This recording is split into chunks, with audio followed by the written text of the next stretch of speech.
Seahawks fans, wherever you may be. Welcome back for another edition of the Seahawks Playbook podcast. Join your host, Bill Alvstad, and co-host, sports writer and football analyst Keith Myers, as we talk Seahawks football.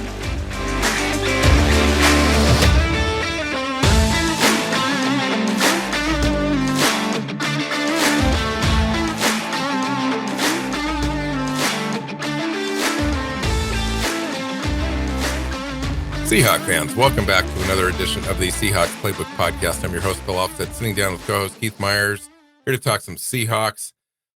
We are doing a position group series of shows at this point in the offseason. We have gone through the quarterback and the running back positions, and today we're talking about tight ends. How you doing? Yeah, tight end. It's a position that has a little bit of interest in that the team has three guys that are all, good players. I mean, they seem to be deep, but they've also got three guys that are coming in trying to fight for a job, and there's some interesting bodies there. So we'll give them some time as well. Yeah, no, absolutely. I think last year we were hopeful. I think I was really hopeful, even with Geno at quarterback, not knowing that Geno was going to have the year that he had. But entering the season, we had talked about Russell Wilson moving on, and possibly the team would utilize the tight ends in a more effective way. Geno would be able to access the middle of the field. They talked specifically before training camp and then during training camp that they were going to use two tight end sets quite a bit and kind of feature that as part of the offense. And sure enough, they did. I thought it was a pretty decent year overall from the group, especially Noah Fant and Disley. Noah Fant kind of came on throughout the year, started a little slow. Will Disley's always been effective since he came on as a great blocker. And then he'd have periods of time as well where he was effective receiving the ball. And then finally, I thought last year, mid-season to the end, they featured Colby Parkinson for the first time in a role that we'd thought they would utilize in the red zone, him being 6'7" and being able to take advantage of his height and his ability to mismatch. And they finally started doing that. So I would be very interested to see, given the fact that we drafted Njigba as a third wide receiver to kind of solidify that spot, if this group has the same sort of stats that they had last year, or if it even goes up because the efficiency of the offense goes up. Yeah, I mean, I would expect it to go up because the efficiency of the offense goes up. So because you're on the field more, you make more plays, everyone gets another set of opportunities to impact a game. We're talking about Colby Parkinson there for a minute, trying to they finally used him. So his career, he has 32 receptions for 371 yards and 2 touchdowns. Last year, he had 25 receptions for 322 yards and 2 touchdowns. Pretty much his entire production came last year. Yeah, and and that's a great sign, really. I'm happy for the kid. I think his development is great. If he could add another 10 touches to that, I think that's probably where I would expect him to reside in this offense. As far as Noah Fant is concerned, he was a little bit more productive when he was with the Broncos. Now, his rookie year, he had 40 receptions. Then he had 62 and 68, 650 plus yards, and a few touchdowns. He was in that range for Seattle, although much less yards. His yards per touch was down a little bit. 50 receptions last year, 486 yards, 9.7 yards average, and 4 touchdowns. So not too bad overall. What do you expect from Noah Fant? It seems like, first round pick. They gave him a 5th-year option fairly quickly last year, made that decision actually before the season. What does the team want from him? What are they looking for from him in that spot? Well, it looked like last year that at the beginning of the season, they were trying to figure out what they had. They would feature him at times, and then he would disappear at times. And it felt like more like he disappeared from the game plan than he did he just stopped, being effective. Um, and it was kind of a weird year, but he ended up with pretty good numbers overall. Showed up in some games in a big way, showed up in other games not at all, which was a little frustrating. But the offense kind of did that as a whole at times last year, where they, especially in the second half of the year, where they just kind of fell off the earth. So there's that. I think if they can get him to match his numbers from last year, I think they'd be happy with that. I mean, maybe you know they would they want his yards per reception to go up some. Just because that means he's getting downfield and he's getting hit, catching the ball with a little bit more space and that kind of stuff. But overall, like I think they got out of him what they wanted. He was the the leader of that room, a room with three good players. And if he gets the same number of touches, but adds like a yard per catch, I think that overall the team would be pretty happy with that. I think so too. In his rookie year, he had 40 receptions. He had 50 this year, 40 receptions, 562 yards, average 14.1 yards per reception, as long as 75 yards. He's got that ability in him. So I think that they would try to stretch the field with him, since they've got another target for those underneath things, kind of a safety valve in Jigba, to move the chains. Maybe they would look at him in a larger kind of possession receiver role where he's extending the field a little bit more. I don't know. I mean, well, if you've got Tyler Lockett, DK Metcalf, and Smith Najigma, why are you asking Noah Fant to be the one stretching the field? Right? You've got guys that are just built for it out there to do it. I mean, he's built for it too, though, Keith. He doesn't have this. I don't think he has. I mean, he has the speed, given that he'll often be covered by linebackers, but he doesn't have the speed in terms of, when you get deep enough, eventually the free safeties got you. And for him at that point, he's not outrunning anyone. It's just a matter of him using his size. I'd like to see them hit him down the seam a little more often, so they can basically get those linebackers to try and sit back a little further to try and take that away, because that just makes the running game better. But overall, like, he's not the speed demon that DK Metcalf is. If you want to throw the ball deep, throw it to your big guy. Well, he's certainly not the featured receiver in this offense. I mean, absolutely. Take a look at all the weapons. It's kind of crazy. It's a great problem to have, but he's probably third or fourth on the list at best when Geno spread the ball around. And it's interesting to me the way the offense is designed. You've got a lot of two tight end sets. I would think that maybe he'd have a few more opportunities, but maybe not. 50 receptions. Geno Smith had 399 completions last year, led the team historically in that respect. And there's only so many balls to go around. So they also added a nice receiving back out of the backfield this year. Both the featured backs in our system, Ken Walker and now Charbonnet, can receive the ball out of the backfield. There's just a lot of opportunities and options for Geno in this offense. And so it's just going to be really interesting for me how they use the tight ends this year. I think it's probably very similar to what they did last year overall, and we can probably expect about the same production out of our trio. How about Will Disley, Keith? Hurt his knee last year in December, decided, or it was decided for him, I should say, that he didn't need to have surgery on that. He's had surgery in the past, missed a lot of time with those injuries. And, I understand he's healthy, when healthy. He's a great player for the team, good leader, and great inline blocker. Yeah. So, I mean, you're talking about, that he's going into his sixth year, and the first year he only played in 4 games, of which he was fairly spectacular.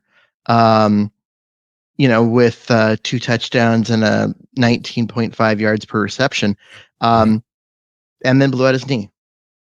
And then came back the following year and played in 6 games where he was better in terms of overall, a production, still with 11.4 yards per reception, 4 touchdowns in 6 games.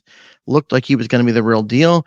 And then, if I remember right, he ruptured an Achilles and missed a bunch of time. Now, since then, the last 3 years, he's managed to stay healthy. He's played in all 16 games in 2020, 15 out of 16 games in 2021, and then 15 out of 17 games in 2022. So he's managed to stay healthy the last 3 years. I think the injury bug has kind of left him alone for a little bit. But now he's down around 10 even in terms of the yards per reception. So he's not being as dynamic in the passing game, but they aren't asking him to, because now they've got Noah Fant, right? And he's the guy that's going to stretch the field and be more dynamic. Will Dissly is an extra offensive tackle. He is a really, really good blocker. I keep saying this, the listeners of our show will understand, he's one of the best blocking tight ends in the entire NFL. And that's why the Seahawks paid him. If you look at just his receiving numbers, right? 38 targets, 34 receptions, 349 yards, 3 touchdowns. Those aren't great numbers. Those are fairly average. Those are, they're his best. You extrapolate those numbers though. It's Noah Fant, numbers basically. He's getting less opportunities, but if he had the same amount of opportunities, you put those numbers out there. Yeah, but those numbers aren't fabulous. And they were clearly the best numbers of his career in terms of overall production, although the first 2 years were more dynamic. But the other thing that you have to consider with all of this is he is not outrunning routes very often. Even when he's in there, he is a blocker. They will put him on a defensive end, one-on-one, and ask him to hold his own. And 99% of the time he does. He makes our right tackles look good. Yeah. Well, last year wasn't as necessary as it was in the previous 4 years, but the previous 4 years, he made our right tackles look good, and they needed him in order to, because they weren't very good. Last year, Abe Lucas was much better, and but they still used him as essentially an offensive tackle for most of the season. Yeah, it'll be really interesting how that goes this year. I was just going to mention that Abe Lucas can hold his own out there. He kind of wore down as the year went on last year, so it was nice to have Dissly in there. But I would fully expect Abe Lucas to kind of gone through the off-season program, built up his functional strength and so forth and stamina, and I'm not sure that they actually need to utilize that as much this year or not. Now, Will Dissly's there; they can certainly do it, but it would be a benefit, obviously, to the run game and protecting the quarterback from certain teams and certain edge rushers and so forth. But if you've got the best run blocking, or just in general, the best blocking tight end in the NFL, and if he's not, he's close. Why wouldn't you use that? Why wouldn't you take advantage of that? You could have another weapon on the field. Yeah, but you put him out there, and his ability to combo block like an offensive tackle on a running play and get up on the second level, or take the defensive end himself and let Abe Lucas get to the second level if that's what the alignment suggests should happen. Why wouldn't you use that? You're a better team when you have your best blockers in there. And yeah, sometimes you don't need 6 blockers to pass block. You want 5. That's and you want everyone else out in patterns, because that's how you put pressure on the defense, is you get enough guys out there that they can't cover them all. And in that case, sure, but he has legitimate strength that you're not going to find in other players, that other teams aren't going to be able to game plan around. And it's a strength that most people don't value, like fans, but it is a really important one. He's great at blocking. And a legitimate safety valve on this offense. He's not going to, go out Yeah. and He's take the really top off smart in defense. terms of the way he does things. Absolutely. Yeah, gets himself in a spot. He knows the defense as well. He can find open space, and he's great at that. All right, Kobe Parkinson. We talked about him a little bit. I'm kind of excited for the kid. Last year, he had a breakout season: 25 receptions, 322 yards, 12.9 average, which is great for a red zone stretcher kind of a guy.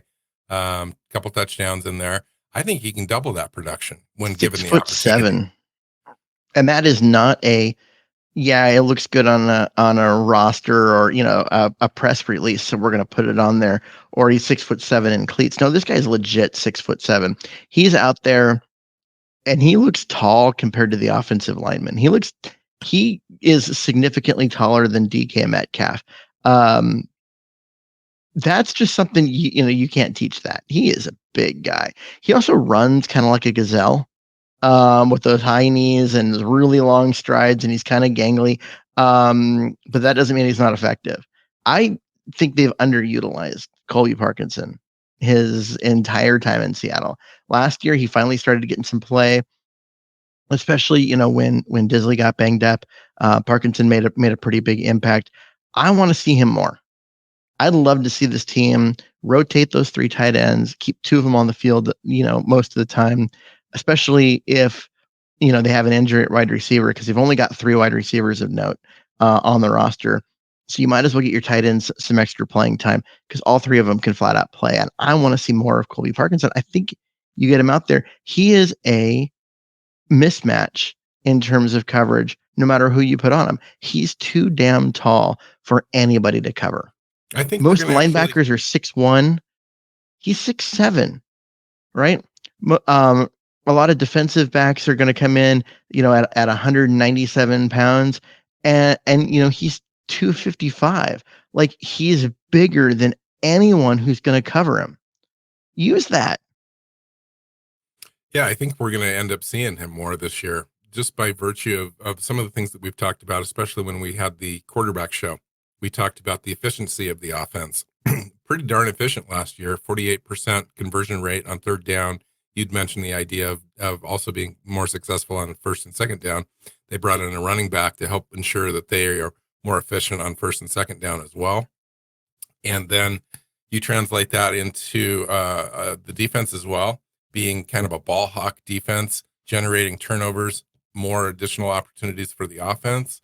I think Colby Parkinson's a kind of a player that would benefit the most from having more opportunities, more third down opportunities, reaching further into the red zone on drives. If you average just 1 additional red zone drive per game over the course of the season, he's going to have a huge impact on that. Yeah, I mean, he's such a mismatch. Run him to the corner and throw the ball up. Nobody can get it except for him. He's the only one tall enough. Yeah. He's the only one with that height, that long of arms, that much vertical. You literally don't have to worry about someone, out jumping him for the ball. They need to start using that more. And you can't go wrong when you've got guys with unique abilities like that, right? You just have to use them. A player that can take advantage of one-on-one matchups. I mean, the guy's not going to be double teamed. You got too many other weapons on the field. That's the nice thing about this coming year. Now that they've got a third wide receiver, now that they've got another running back, you're not running Travis Homer out there as your third down back. You've got Ken Walker as your third down back. Now they have to account for that.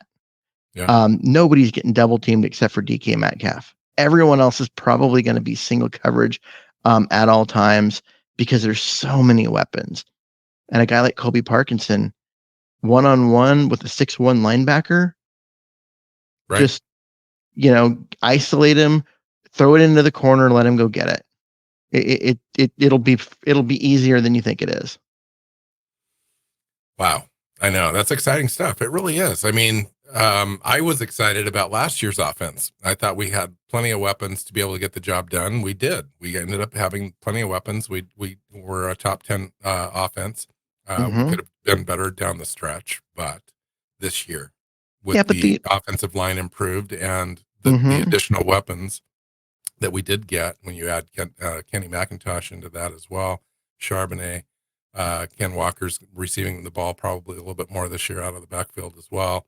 And Jigba, being able to be a wizard with his route running and so forth.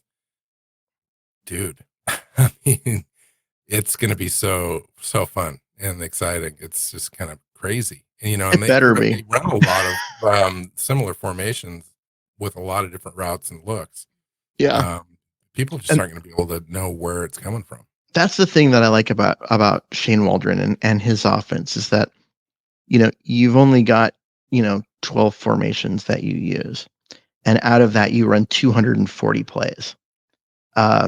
Because your alignment does not dictate what you do.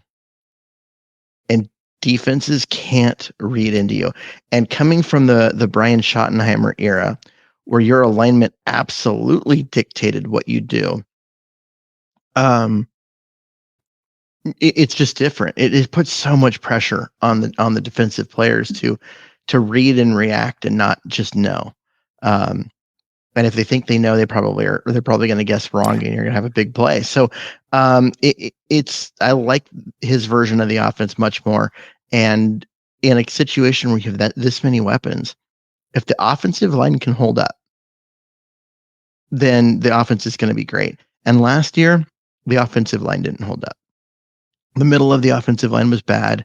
The tackles were great for a while, and then they wore down. I mean, they were kids, right? Rookies are coming in after about week 12. Their season should be over. That's what they're used to. Is that's the end of the college season.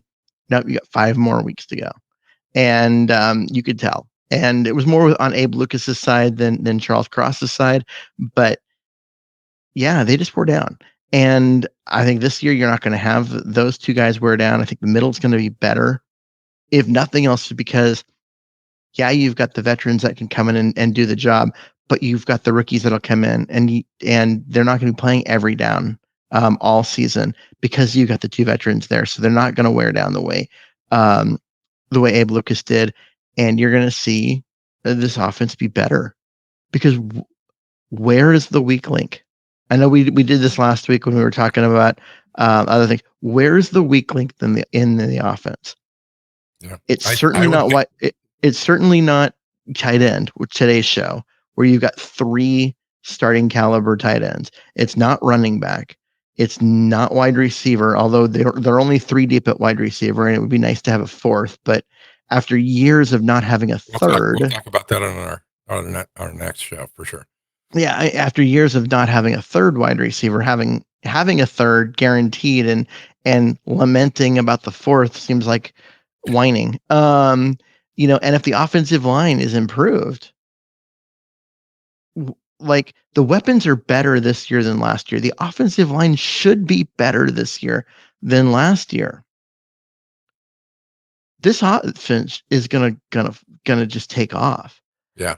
And if it doesn't, I'm gonna be shocked. And of course, there's going to be people calling me a homer in the comments, and they're going to be like, you don't know. You're just like that because you're a Seahawks fan and whatever. I don't know, man. This thing's going to be kind of crazy.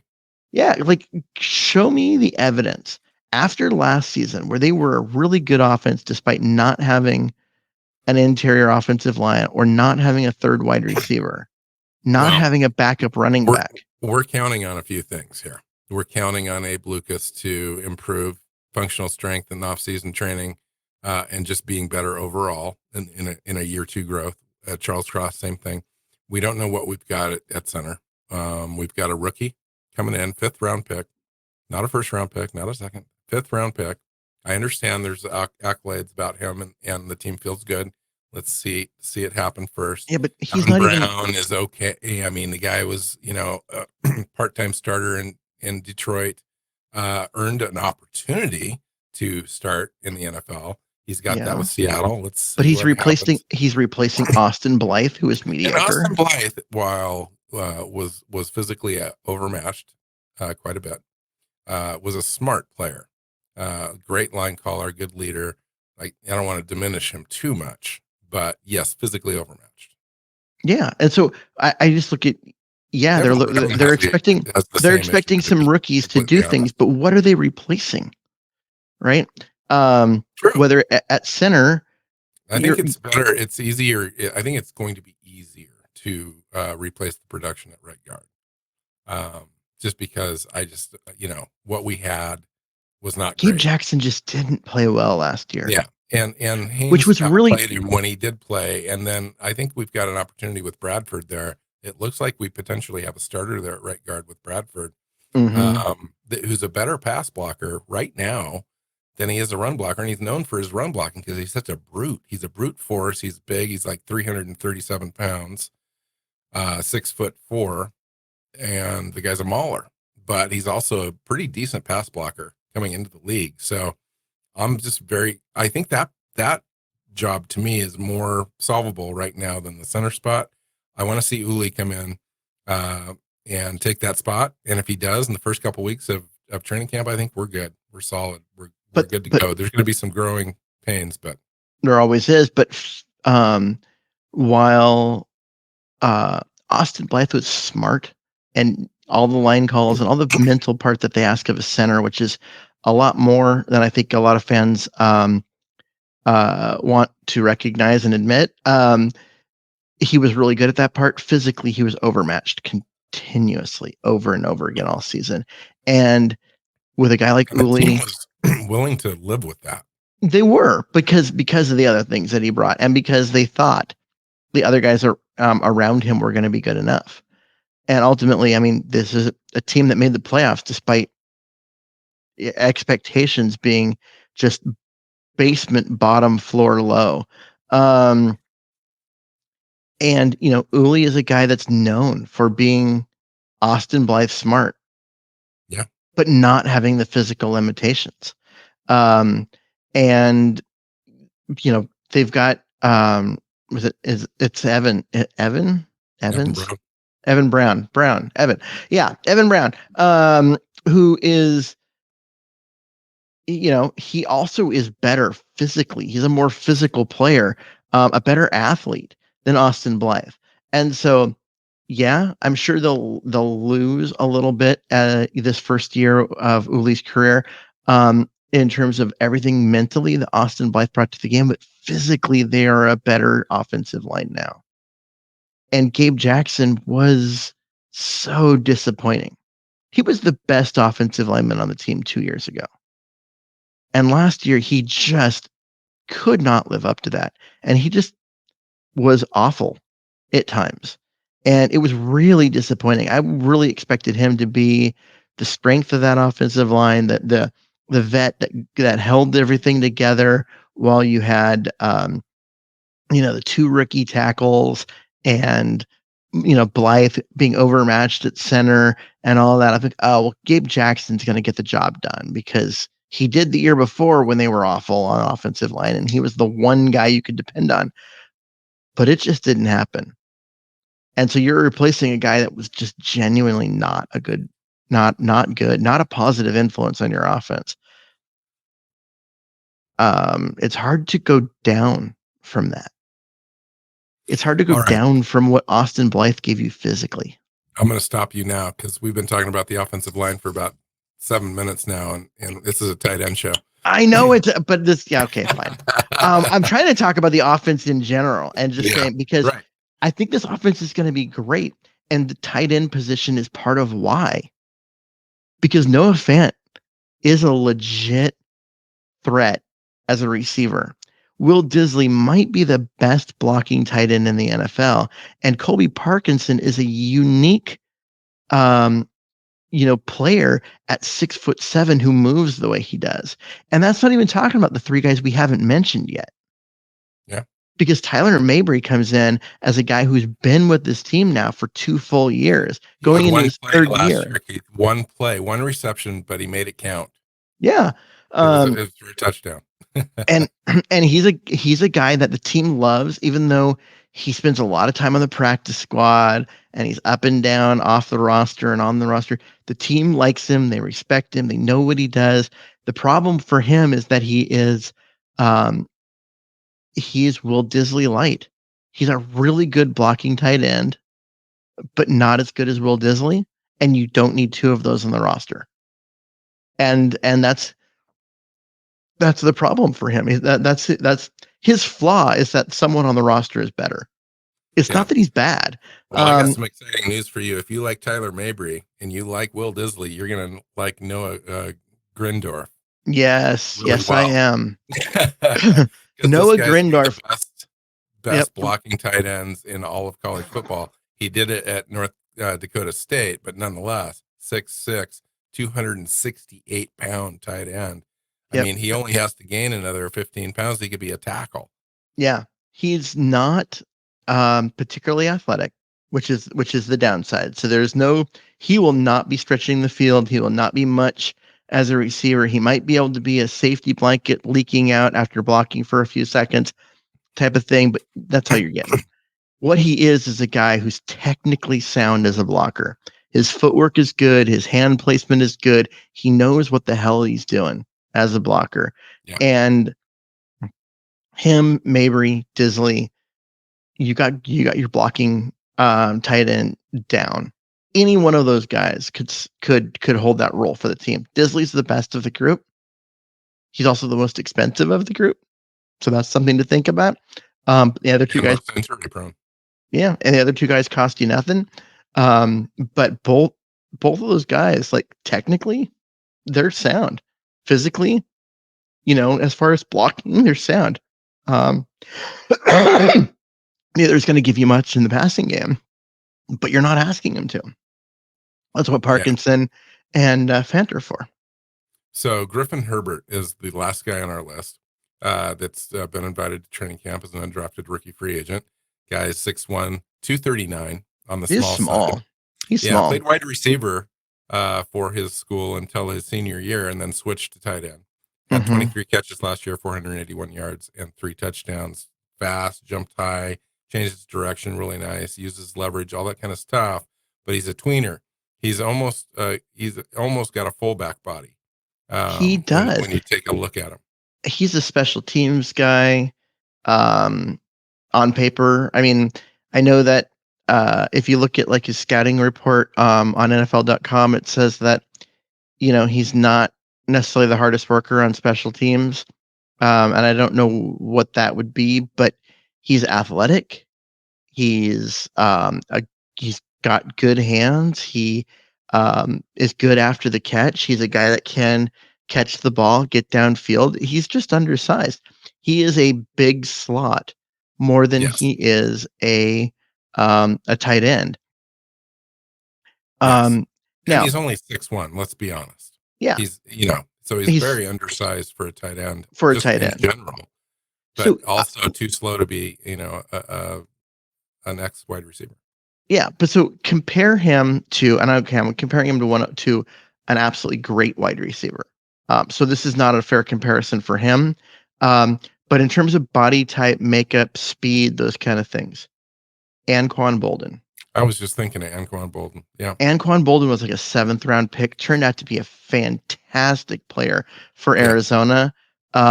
Big body guy,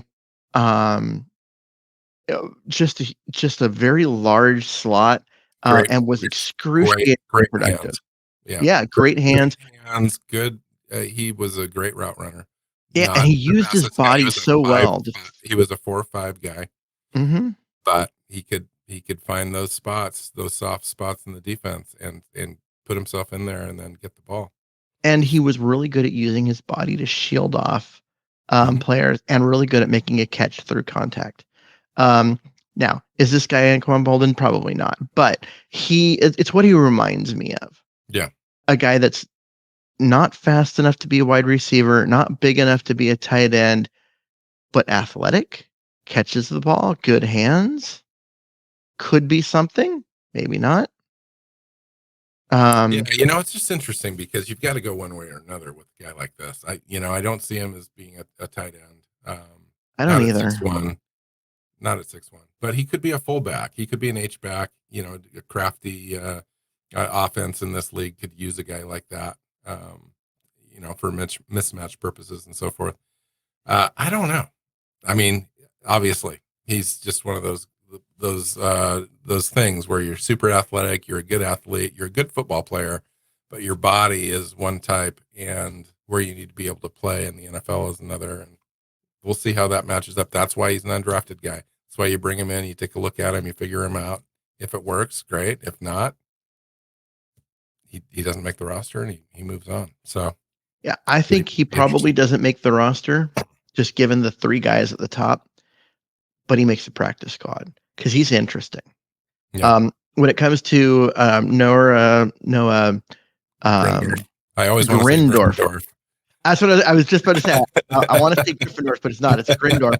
Grindorf. For him, he needs to beat out Tyler Mabry, and I think he's got the inside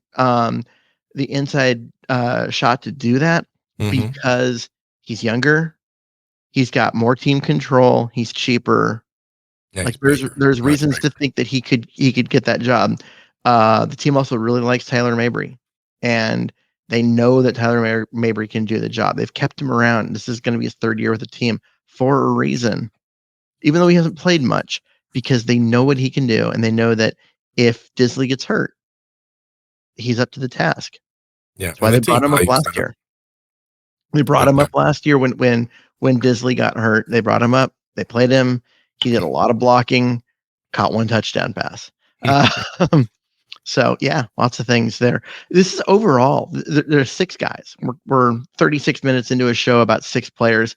I think this is a really interesting group of 6 guys. I think it's a really interesting group of 3 guys. I think Griffin Herbert is great to talk about, and he's kind of a fun player. We'll see. Noah Grindorf. He looks the part. Let's find out if he can actually be a good football player on the field. Tyler Mabry, we kind of know that. He's been around. He hasn't been able to break through. It's hard to blame him when you got Parkinson, Disley, and Fant in front of you. They extended Fant on a 5th-year option this year. We'll find out if he plays himself into a contract. Those things are hard to do in his spot. He's really got to outplay potentially what a rookie could do coming in next year in a mid, 2nd, 3rd round pick next year's draft, as well as Disley being under contract beyond Noah Fant. Noah Fant really needs to perform this year to get a contract. Fant and Parkinson are both in the final year of their contract. Yeah, and Seattle didn't take a tight end in this draft, which I thought was interesting. But there wasn't a spot on the roster really. Draft one high. You couldn't. If you did draft one high, you'd have to ship out somebody because you just wouldn't have room. So somebody would be getting cut. There was a lot of talk about Michael Mayer out of Notre Dame. People thought he was a 1st-round pick. He was not. I agree with the NFL and him dropping and not being near the 1st round. But there was a lot of talk about him. But if you draft a guy like that, who do you leave? One of those 3 guys that we mentioned that are currently, written in pen as being part of the 53-man roster. One of those 3 would have to go. And that's not that's losing a resource. Yes. And I think the team was smart not to draft a tight end. I do too. Okay, let's get out of here. Good show, fun show. Continuing series. Next show is the wide receiver group, and that's a much bigger group to talk about, and lots of excitement there, obviously, with the high draft pick this year. Find Keith on Twitter at Myers NFL. You can find me at NW Seahawk. The show is Seahawks Playbook Podcast. You can find that on your YouTube feed. Just look it up when you find it. Hit that subscribe button, and your favorite podcast platform as well. Everything from Spotify to Google Podcasts to Amazon Music, all that good stuff. So until next time, go Hawks. Go Hawks. Seahawks Playbook Podcast listeners, thanks for joining us for another edition of the show. You can find us on Twitter. Bill is at NW Seahawk. Keith is at Myers NFL. And the show is at Hawks Playbook. You can listen and subscribe to the show at SeahawksPlaybook.com.